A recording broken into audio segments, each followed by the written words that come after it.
minta tanda tangan dulu sebelum kita lanjut duduk. Karena sebentar lagi kita akan sama. Hai Ersya. Halo. Halo, welcome back di film horor. Wow, langganan kayaknya. Apa menjadi ratu horor berikutnya? Wah, amin aja. Amin. Aku penasaran nih dan teman-teman yang di sini juga namanya dia sebagai Weda. Dari karakter yang diperankan oleh Ersya, sampai saat ini ada rasa atau aftertaste-nya ya sis? Masih yang terbayang waktu syuting itu ada nggak kira-kira Ersya? Silakan. Oke, sebelumnya aku mau berterima kasih dulu sama semuanya. Apa kabar semuanya? Kayaknya jam-jam rawan pada ngantuk banget nih muka-muka yang perhatiin dari tadi. Iya. Terima kasih banyak untuk kehadirannya, semuanya udah meluangkan waktu untuk hadir hari ini dan juga sama-sama merayakan perilisan trailer dan poster Kampung Jabang Mait. Dan aku juga mau berterima kasih dulu kepada Mas Ajis, Pak Wisnu, dan juga Mas Barka, Kucing Hitam untuk mempercayakan Weda kepada aku gitu ya. Aftertaste, gimana ya? Aku justru kayak ngerasa selama syuting Kampung Jabang Mait, aku banyak belajar dari Weda gitu. Karena aku merasa karakter ini juga membantu aku tumbuh secara personal. Aku belajar bahwa oh ternyata kadang kita mikir kita tuh nggak sekuat itu, tapi di dalam kita sebenarnya kita kuat gitu. Kita suka meng-underestimate diri kita sendiri dan ya aftertaste yang aku dapetin dari KJM ya mungkin itu sih, kayak aku belajar untuk menjadi orang yang lebih kuat lagi gitu. Karena berhubungan dengan isu yang menarik tadi, jadi seperti mention ada tentang aborsi dan gimana caranya Weda sepanjang film melewati masa-masa itu, ketika dia baru tahu sampai dia memproses semuanya sampai akhirnya dia bisa melewati rintangan demi rintangan sepanjang dan sepanjang film, sepanjang konfliknya. Jadi ya itu sih, dan film ini banyak menceritakan tentang woman empowerment ya. Padahal yang nulis tuh laki-laki semua ya.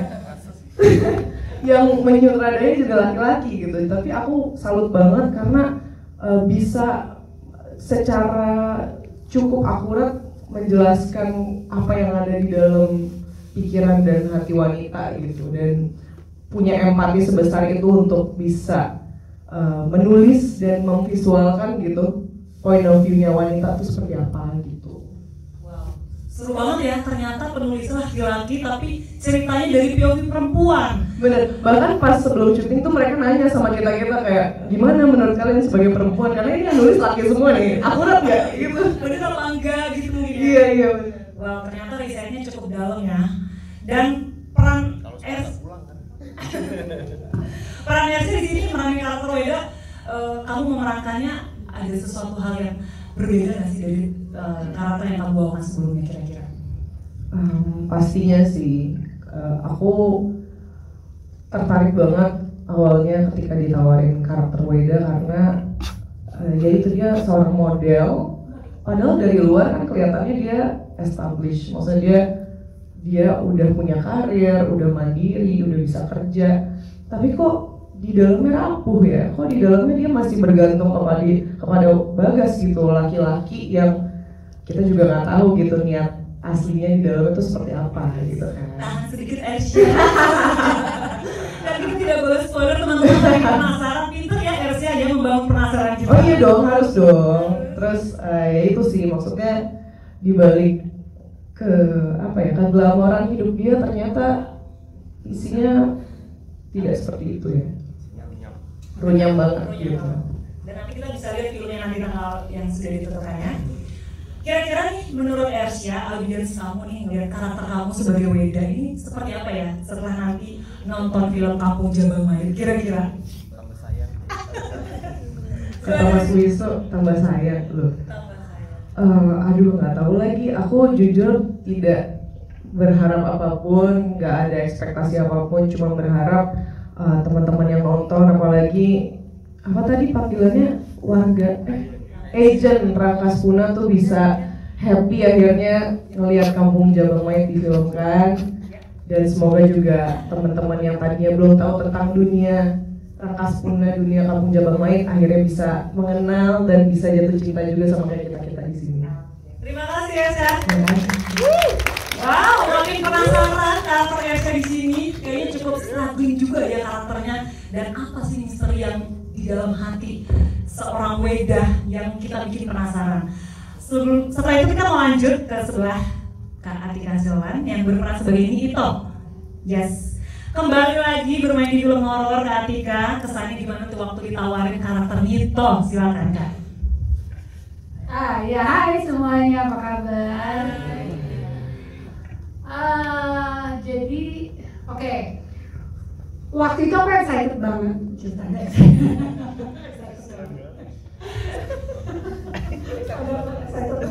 Jadi waktu itu aku ditawarin pertama kali untuk aku terus terang ini film ketiga aku film horor ya. Pertama tuh zaman dahulu kala tahun berapa sebelum Masehi tahun 2000 berapa ya 11 kalau nggak salah 2010 gitu.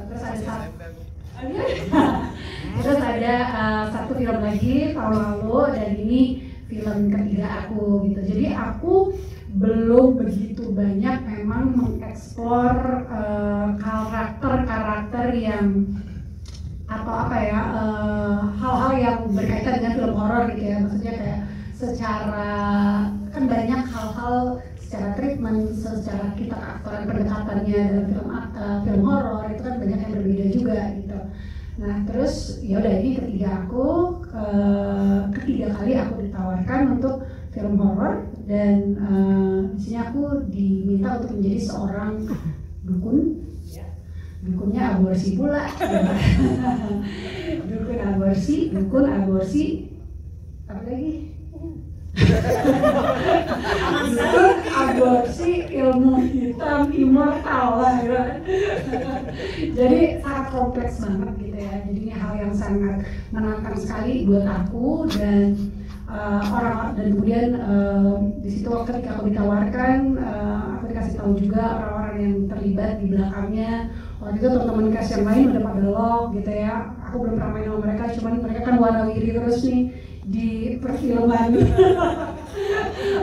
Raja dan Ratu horor Indonesia juga gitu kan. Jadi ya excited untuk terlibat juga. Ya udah terus kemudian aku juga tahu tentang Kampung Jawa Mayit. Kebetulan ada salah satu staff aku gitu ya, tempat di yang kerja aku cerita gitu kan, Kampung Jawa Mayit itu terkenal banget Bu, hati-hati ekspektasinya tinggi loh Bu. Beneran. Kita para fans dari sekeras Kampung Jawa Mayit itu pokoknya menaruh ekspektasi yang sangat berat lah dalam film ini gitu. Jadi wah, oke deh kalau gitu. Sikat gitu ya. Ya udah. Akhirnya ya udah itu terlibat di film ini. Wow. Berarti emang udah familiar banget ya beberapa orang di luar sana tentang Kampung Jawa Mayit. Iya. Ternyata aku memang tidak mengikuti tren horor itu ya, tapi ternyata banyak sekali yang specifically untuk Kampung Jawa Mayit ini pengikutnya banyak banget gitu. Yes. Dari awal kehadiran karakternya Nito ini Kak Atika terkesan sebagai karakter yang memiliki tuh sisi gelap. Gimana sih proses pendalaman Kak Atika dari emosionalnya, peran emosinya itu seperti apa yang harus dilalui sampai akhirnya bisa memerankan karakter Nito ini? Silakan Kak. Banyak diskusi sama Mas Wisnu juga ya, jadi kita banyak menggali juga latar belakang yang tidak digambarkan, diceritakan, ditulis di dalam skenario gitu ya. Jadi mengulik itu sih untuk bisa aku memerankannya dengan satu apa itu namanya itu ya, dengan motivasi yang menurut aku tepat gitu ya. Jadi aku banyak diskusi sama Mas Wisnu, terus di lain hal juga aku banyak ya nonton YouTube ya tentang perdukunan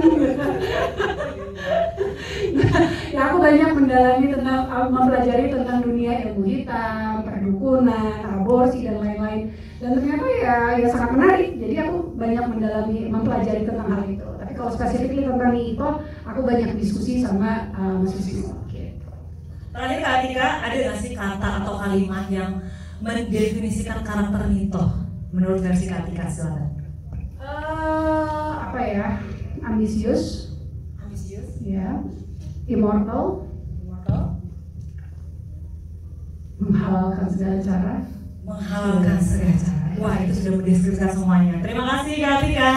Kita kasih tepuk tangan dulu sekali lagi Kak Atika. Kita lanjut bergeser ke Mas Bagas yang menjadi karakter sentral juga di sini. Diperankan oleh Buki. Hai Buki. Hai. Boleh ceritain dong sedikit karakternya ke teman-teman rekan media, silakan. Ya. Jadi karakter Bagas ini dia adalah seorang fotografer dan dia pacaran dengan Weda, dan di sini dia memberikan solusi untuk permasalahannya Weda, yaitu dibawa ke desanya Bagas, which is Rangkasbunga gitu. Dan sangat tahan sekali ya. Ya. Tapi kalau aku lihat-lihat kamu kayaknya sangat nyaman ya di genre horor ini. Sejujurnya ada nggak sih adegan sebenarnya tuh bikin kamu ada deg-degannya juga pas syuting film Kampung Jabang Mai, yang mungkin teman-teman nggak tahu. Boleh share dong, mungkin silakan. Aduh itu spoiler lagi. Tapi oke, bukan deg-degan tapi yang paling berat ya. Paling berat untuk gue, untuk aku. Adegan yang paling berat menurut aku adalah scene nyetir. Sumpah itu paling berat. Soalnya kameranya tuh ada di luar mobil. Jadi harus, dan aku kan nggak terbiasa dengan mobil manual kan. Biasanya matic, jadi harus fokus ke ini sambil baca, dari kamera nggak boleh kena motor, dan nanti gue gantinya mahal. Jadi beneran berat banget. Ngulang take beberapa kali ya mas ya. Itu yang paling berat sih. Oh, itu pressure bikin budgetnya ya? Enggak 25 kali. Hoak. Gitu. Oke, terakhir Buki, dari kali ini kan kamu bersinggungan kembali bersama Ersya di film horor. Gimana nih prosesnya lagi ngebangun chemistry kalian lagi dari awal lagi ya sih dengan horor ini? Nah, jadi sebenarnya kita syuting Kampung Jabang Mai itu duluan. Jadi gue baru pertama kali kenal sama Ersya tuh di sini. Oh gitu. Gitu, dan kita tuh cara bondingnya biar kita bisa dapat rasa kecerahannya. Kita Di film ya guys ya? Oh. Di film kan? Iya, Cara itu membangunkan. untuk membangun chemistry kita sempat nongkrong di luar ya. Di luar angkasa, nggak di luar di ada bar gitu, terus kita ngobrol terus sambil makan minum dan ya bonding gitu loh, saling tahu apa ya hobi, warna favorit.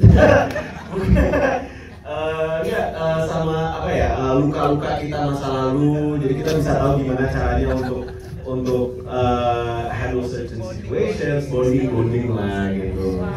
Itu sih caranya, biar maksudnya ini orang baru dan kita aku di situ harus bisa seperti kita udah pacaran berbulan-bulan kan, jadi harus seolah-olah gitu. Jadi itu sih gitu teman-teman. Terima kasih. Kalau Mata Talks. Wah, ternyata sebelum kemana boleh? Senang sekali sepertinya teman-teman kita. Yes, berarti ternyata kita baru tahu bangun bondingnya itu chemistry ternyata di film horor tuh ini pertama. Iya, ini pertama. Ya. Akhirnya bondingnya itu di awal retensinya cukup tinggi dan akhirnya terbangunlah chemistry di antara Bagas dan juga Weda. Terima kasih Buki, boleh tepuk tangan. Selanjutnya kita bergeser ke Reko sebagai Rini. Mikrofonnya boleh? Oke, aman. Untuk memerankan karakter Rini, ada kesulitan nggak sih Reka untuk film genre yang nggak biasa yang kamu geluti seperti horor ini? Boleh share ke teman-teman, silakan. Halo semuanya, terima kasih udah datang. Sebelumnya aku juga mau bilang terima kasih buat Pak Ajis, Pak Wisnu, Mas Baka, terima kasih untuk kepercayaannya aku memerankan karakter ini. Kesulitannya menjadi karakter ini tuh karena perasaannya Rini tuh kompleks banget. Dia punya penderitaan yang dalam, dia ada di situasi yang rumit dan terhimpit. Jadi rasa itu doang aja sih, sama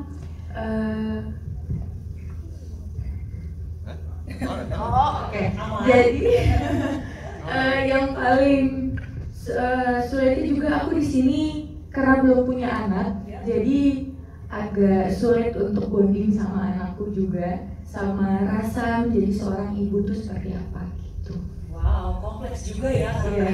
Tapi akhirnya kamu disikat lagi sih Mas Wisnu sama wow, luar biasa. Ceritain dong gimana bonding sama anak. Boleh, tipis aja. Waktu bonding sama anak tuh aku minta minta waktu sama Mas Wisnu untuk sebelum syuting aku minta 1 hari jalan-jalan dulu, jadi jalannya ke kebun binatang sama anak yang baru aku kenal. Umur berapa kira-kira?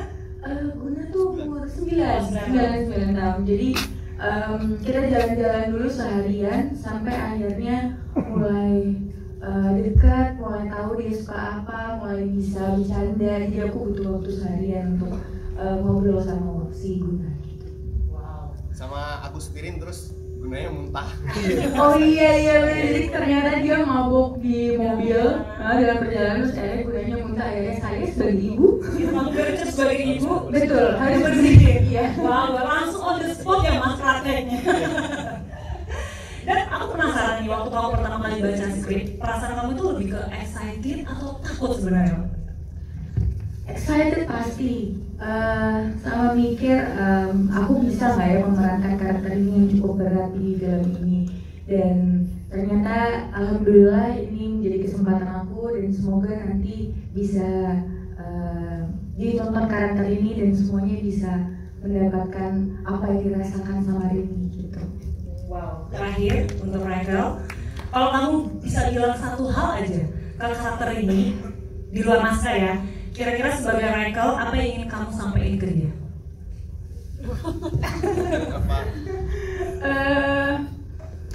Rini, Perlu tisu mungkin Rini? Rini dia wanita yang tough, dia seorang ibu yang hebat, dan ini semua bukan salah kamu Rini, tapi salah Bagas. Wow. Semuanya aku. Terima kasih Rachel. Selanjutnya kita bergeser ke Bang Jo Prasojo yang menjadi Bah Amar. Wow, tepuk tangan dong buat Bang Jo. Akhirnya cerita yang sudah dibawain di podcast sekarang juga malah ikutan main di film ini. Gimana nih tanggapan dari para pendengar dan juga pas diumumin waktu ikut juga gitu ambil peran di film Kampung Jabang Mayat ini? Boleh share dong, Bang Jo, silakan. Oke, sebelumnya assalamualaikum, terima kasih buat semua yang udah datang di sini ya. Jadi waktu para fans tahu kalau saya ikut main, yang notabene saya itu nggak ada background karakteran sama sekali, cuma YouTube aja gitu. Ketika di approach sama Mas Barka sama Mas Ajis untuk ya lu ikut main aja di sini. Awalnya saya sempat ya udah deh, saya mau coba hal baru juga sebenarnya, tapi jangan yang sini banyak ya udahlah, ngapain kek dagang kek apa kek yang penting jawabnya jangan banyak. Ya udah akhirnya dikasih lah gitu. Thank you buat kepercayaannya ya, dan thank you juga buat Mas Wisnu arahannya. Saya nggak dimarahin gitu, padahal saya udah ngomongnya belibet terus gitu ya. Stigma itu sutradara galak ya? Iya, saya sempat mikir kayak gitu juga gitu. Waduh, gue gak bisa acting, dimarahin gue kayaknya nih. Tapi untung Mas Wisnu Kucing the best lah, baik banget. Nah, ketika fans tahu, awalnya emang saya tuh sempat suka bercanda gitu sama fans gitu kan, sama penggemar. Gimana kalau gue main film ini gitu kan? Tapi jadi yang nggak ngomong terus mati gitu. Iya, ada satu karakter waktu itu di cerita, salah satu cerita kan kayak gitu. Tapi akhirnya malah jadi satu karakter ini gitu.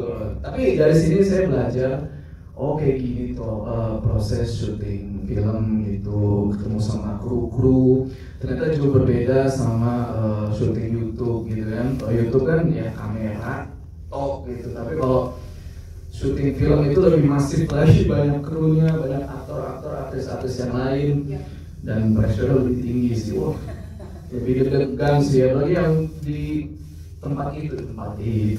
Aku ngomong spoiler gitu. Ya ketemu sama Ersa gitu kan, wah ngomongnya jangan sampai salah, tapi tetap salah-salah juga. Kayak gitu. Wow, karena kan kita penontonnya juga cukup banyak banget nih Bang Jo. Jutaan penonton yang sudah nonton podcastnya, dan akhirnya visual itu bisa kita lihat nanti akan naik sebentar lagi di bulan Juli. Rasanya gimana sih Bang Jo? Sebenarnya jujur semuanya dimulai dari Mas Teguh sini gara-gara ini. Kenapa menulis cerita sebagus ini maksudnya gitu. Ya jadi emang saya itu sudah bekerja sama banyak penulis, dan Mas Teguh adalah salah satu yang menurut saya penulis terbaik lah gitu ya, dari segi penulisan segala macam. Dan ketika akhirnya tim Kucing Hitam memutuskan untuk mengangkat film ini, wah saya excited banget karena jujur cerita pertama kali dari Mas Teguh yang saya bawakan itu adalah Kampung Jabang Mayit ini. Pertama kali itu, dan ternyata respon penggemar itu wow, mereka suka sekali sampai saya diteror setiap malam. Wah parah, sampai ngancem kalau lu nggak bawain cerita ini lagi gue samperin rumah. Itu serius. Berarti udah militan banget penonton kamu ya? Ini kayaknya ada salah satu di sini yang DM ya. Yang pakai topi bukan? Ya, jadi apa juga? Apa yang bercanda ya? Canda guys. Ya jadi ketika diinfokan kalau film bakal terlihat di film, ya tentu excited banget dan semoga ini menjawab apa yang penggemar nantikan gitu loh. Karena mungkin penggemar takut nanti ceritanya jadi beda atau apa, enggak kok. Ceritanya justru malah menjawab kekosongan yang tidak ada di series. Jadi kalian yang penggemar series itu bisa jadi paham, oke gini toh. Nah yang belum kenal seriesnya pun bisa langsung ikut mengikuti karena nggak terlalu kompleks gitu. Dan jamin sekali ngikutin sih udah sih jadi peneror baru saya. Wah, makin tidak sabar ya. Bukan cuma penonton doang yang hadir di sini karena dia, aku juga. Karena pernah nonton juga beberapa episode dari podcastnya. Terima kasih. Sama-sama, terima kasih guys. Bang Jo, buat teman-temannya. Dari podcaster udah, sekarang kita ke content creator. Boleh kita tepuk tangan dong buat Monica Raja Lele. Wow, hai Monica. Apa kabar? Baik. Udah lama gak ketemu kita ya. Nah, Monica ini kan dari content creator ya. Sekarang ikutan jadi pemain film dari Kampung Jabang Mayit ini. Kira-kira waktu pas pertama kali ditawarin jadi Niwarsi karakternya, apa tuh yang ada di kepala tiba-tiba pikirannya? Silakan. Oke, sebelumnya aku mau bilang makasih udah datang. Apa kabar semuanya? Yang aku rasain pastinya pertama kali adalah senang banget, dan ini suatu kehormatan ya udah dipercayakan sama Mas Ajis, Mas Barka dan juga Mas Wisnu untuk bermain sebagai Niwarsi ya di Kampung Jabang Mayit. Karena kan dari konten kreator, terus abis itu kesini tuh gak banyak yang dapat kesempatan seperti ini kan. Itu kedua yang di kepala aku adalah aku harus cari tahu nih latarnya, baca tentang film ini seperti apa gitu kan. Apalagi karakternya Niwarsi itu kan hidup di timeline yang berbeda daripada aku yang sekarang, jadi aku harus cocokin gimana, seperti apa Niwarsi, dia statusnya seperti apa gitu. Berarti ini debut pertama dari film. Oh iya, Monica. wow, sama aku. Kita kasih tepuk. Debut pertama film horor langsung ya. Iya. Wow, kira-kira apa sih yang paling memorable banget waktu syuting di film Kampung Jabang Mayit? Monica, silakan. Gak ada, karena semuanya memorable. Karena ini semua adalah pertama kali syuting, pertama kali reading, sampai bahkan ini aja tuh memorable buat aku karena ini pertama kalinya aku di depan. Biasanya kan aku yang di belakang nonton terus ya ikut press conference-nya gitu. Terakhir Monica, kira-kira buat pendalaman karakter Niwarsi ini prosesnya seperti apa sih? Boleh share nggak ke teman-teman media? Silakan. Pastinya pertama-tama adalah aku baca threadnya Mas Teguh Faluvi. Aku baca dari awal, terus aku juga nonton podcastnya Prasojo. Aku riset, aku cari tahu timelinenya seperti apa, ini kejadiannya tahunnya seperti tahun berapa, vibes-nya seperti apa, terus habis itu konfliknya Niwarsi ini orang yang seperti apa, latarnya seperti apa, status sosialnya segala macam. Karena kita harus mencocokkan kan gimana Niwarsi dan Niwarsi kalau tahun segitu tuh akan seperti apa gitu. Oke. Ya, terima kasih untuk